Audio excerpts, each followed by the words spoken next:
To Mr. Jordan. I thank the gentleman for yielding. The question is, who are you going to believe? April 26th, in front of the United States Senate, the Attorney General said David Weiss is in charge of the investigation. October 7th, in a meeting with Gary Shapley, one of the whistleblowers, David Weiss said, I'm not the deciding official. Who are you going to believe? On February 28th, I wrote the Attorney General asking him why there's no special counsel in the Hunter Biden investigation. He didn't respond, which is unusual in and of itself. They always respond to the Judiciary Committee when we write something to them.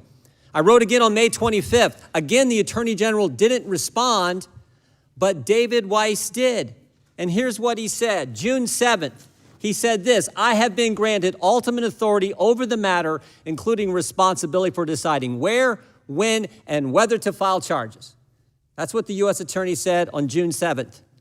3 weeks later, Mr. Weiss wrote me again, and he said this: I stand by what I wrote, but I wish to expand. Wow.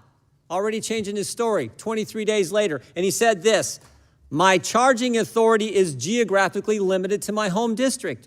Well, wait a minute. You just told me 23 days before you have ultimate authority. Now you change it.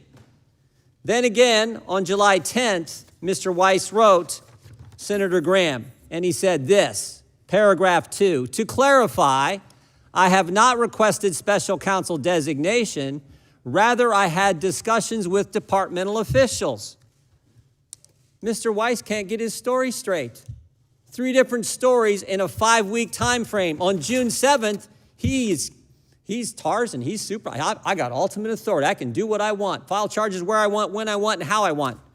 June 30th, well, actually, no, I can't. And then, of course, on July 10th, he says, to clarify, I haven't requested special counsel status, but I've been talking to the folks at Maine Justice. 3 different positions in a little over a month. You know whose story hasn't changed? These 2 guys. Their testimony has been consistent.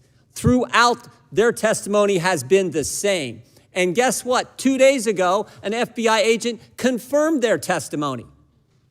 Who are you going to believe? The Justice Department can't get their story straight, changed 3 times in 33 days, or these 2 guys? The Justice Department that was found to censor Americans just 2 weeks ago from the federal court in Louisiana, the Justice Department that said moms and dads are terrorists, the Justice Department that said if you're a pro-life Catholic, you're an extremist, the Justice Department that can't get his story straight are these 2 guys.